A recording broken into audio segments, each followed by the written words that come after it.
नमस्कार प्रिय दर्शकों, आप सभी का हृदय से बहुत स्वागत है हमारे विशेष कार्यक्रम वार्षिक राशिफल में। प्यारे दर्शकों, मैं हूं आपके साथ ज्योतिषी पंडित ज्ञानेश। हम नव वर्ष अंग्रेजी नए साल की आपके लिए शुभ और मंगल कामनाएं देते हैं और महाशक्ति जगदम्बा जगजननी से आपके खुशहाल जीवन और नव वर्ष मंगल में रहे, आनंद में रहे, खुशियों से रहे, शुभकारी रहे, लाभकारी रहे, हितकारी रहे, ऐसी बारंबार प्रार्थना करते हैं। हम ग्रह गोचर का सही निचोड़ निकाल करके आपके सामने जितने भी सिंह राशि या सिंह लगन के बहन भाई हैं, मित्र हैं, उनके लिए अद्भुत, सही और सटीक जानकारी देने का प्रयास कर रहे हैं। यह जानकारी ग्रह और गोचर के आधार पर है, जो आपके लिए बहुत हद तक यानी कि 99% आपके लिए सटीक साबित होगी। क्योंकि कोई भी जानकारी जब हम आपके लिए लेकर के आते हैं तो बहुत विचार, गहन अध्ययन करके लेकर के आते हैं। वैसे अगर बात करें सिंह राशि वालों के लिए, तो सिंह राशि वाले धाकड़ होते हैं, जिम्मेदार होते हैं और जहां दिल लगा लेते हैं, यानी कि अपने मित्र, अपने पति, अपने ससुराल, अपने भाई, अपने बहन, जिससे दिल से जुड़े रहते हैं, उसके लिए हमेशा कभी पीछे नहीं हटते हैं, उसके साथ को सही साथी की तरह निभाते हैं। स्वभाव के थोड़े से गर्म भी होते हैं, लेकिन स्पष्टवादी होते हैं। धोखा देना इनकी डायरी में लिखा ही नहीं होता है, यानी कि धोखा नाम का शब्द इनकी डायरी में नहीं होता है। अगर इनको कोई छेड़ दे तो ये सीधी उंगली से भी घी निकालना जानते हैं और टेढ़ी उंगली भी करना बहुत अच्छे से जानते हैं। लेकिन मेहनती होते हैं, स्वभाव थोड़ा सा गरम नरम बना रहता है। लेकिन नया साल जनवरी यानी कि 17 जनवरी से लेकर के और पूरे साल शनि देव की सप्तम दृष्टि रहेगी। थोड़े से कामों में इस वर्ष आपको लगेगा कि कोई भी काम मैं कर रहा हूं तो उलझन आ रही है, रुकावट आ रही है, लेकिन काम सारे होंगे, झटके से होंगे, रुक रुक करके होंगे। हल्का सा आपको ब्रेक का, रुकावट का सामना करना पड़ेगा। 13 फरवरी से और 14 मार्च तक आपकी राशि पर यानी कि आपकी राशि पर सूर्य भगवान की कृपा रहेगी और 12 मार्च तक मंगल भगवान की दृष्टि रहेगी। उससे आपको थोड़ा सा भाग दौड़ ज्यादा होगा, लेकिन धन का लाभ आपको बहुत अच्छा प्राप्त होगा। आमदनी के स्रोत खुले रहेंगे, फंसा हुआ धन भी प्राप्त होगा। रुकावटों के बावजूद भी धन में आपको फायदा ही जरूर होगा। इस समय क्रोध से जरूर बचें, वाद विवाद में ना उलझें, झगड़ों में ना पड़ें, इस चीज का आपको ध्यान देना होगा। 15 मार्च से और 13 अप्रैल के बीच में सूर्य भगवान अष्टम राशि में रहेंगे।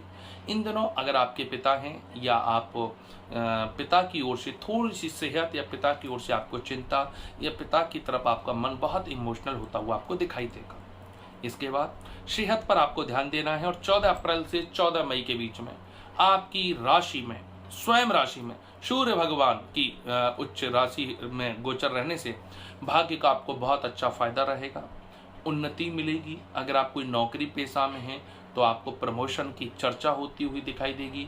नौकरी की तैयारी में हैं तो सरकारी नौकरी की तैयारी में है तो सरकारी नौकरी, प्राइवेट सेक्टर में कोशिश कर रहे हैं तो प्राइवेट सेक्टर में आपकी मनपसंद नौकरी आपको मिलती हुई, प्राप्त होती हुई बहुत आसानी से दिखाई देगी। और अगर पहले से नौकरी कर रहे हैं तो प्रमोशन का, तरक्की का, फायदे का मार्ग बनेगा। इसके साथ 22 अप्रैल से लेकर के पूरे साल गुरु भगवान की शुभ दृष्टि, पंचम दृष्टि आपको हर एक काम में खुशहाली देगी। इस वर्ष अगर आपको संतान नहीं है तो अप्रैल के बाद 22 तारीख के बाद आपको संतान प्राप्ति का सुख मिलेगा।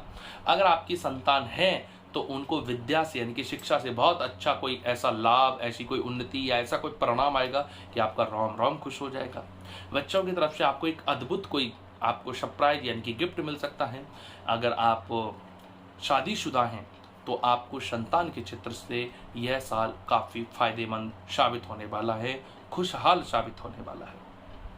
अगर हम बात करते हैं शेयर बाजार, तो शेयर बाजार में पैसा लगाना इस साल बहुत ज़्यादा ठीक नहीं है। बहुत बड़ी रिस्क ना लें। शेयर बाजार में आपको धोखा या नुकसान या शेयर बाजार में पैसा फंस सकता है। शेयर बाजार में अगर आप कोशिश कर रहे हैं तो हल्के हाथ से तरीके से करें, बहुत बड़ी रिस्क बिल्कुल भी ना लें। इस साल आपको एक और फायदा मिलने वाला है, आपको कोई सामाजिक जिम्मेदारी या आप गली मोहल्ले में आपको कोई समाज से कोई सम्मान जरूर प्राप्त होगा और धर्म आपका दिन पर दिन बढ़ेगा, आध्यात्म में आपके में दिन पर दिन उन्नति होगी। बात अगर सीधी विद्यार्थियों की करें तो विद्यार्थियों के लिए महीना काफी फायदेमंद रहेगा। पढ़ाई में आपको ध्यान अच्छे से देना होगा, परिणाम आपका बहुत अच्छा आपको प्राप्त होगा। पति पत्नी के संबंध मध्यम रहेंगे। बस आपको ध्यान करना है कि क्रोध से आपको दूरी बनाने की कोशिश करनी है, मन को संयम में रखना है, ऐसा आपको प्रयास करना है। अगर भाग्य की बात करें तो इस वर्ष आपका भाग्य आपके साथ बड़ी ताकत के साथ खड़ा हुआ है। भाग्य की अगर हम बात करते हैं तो आपको 64% 64% भाग्य का लाभ मिलेगा। नित्य सूर्य देव को जल देना आपके लिए कल्याणकारी उपाय माना जाएगा। मौका मिले तो आप जब भी रविवार को या किसी संक्रांति वाले दिन गाय को गुड़ खिलाएं। सर्दियों के दिनों में गुड़ दे सकते हैं, गर्मी के मौसम में या गर्म दिनों में आप गाय की सेवा कर सकते हैं, या किसी मंदिर में या किसी वृद्ध ब्राह्मण को या किसी गरीब को या किसी देवालय में आप लाल वस्त्र दान कर सकते हैं, गेरुआ रंग का वस्त्र दान कर सकते हैं, या आप धार्मिक ग्रंथ वितरण कर सकते हैं अपने जन्मदिन पर। जब भी आपका इस साल में जन्मदिन हो तो धर्म ग्रंथ जैसे हनुमान चालीसा, सुंदरकांड, रामायण, धार्मिक ग्रंथ वितरण करने से भी आपको बहुत फायदे होंगे।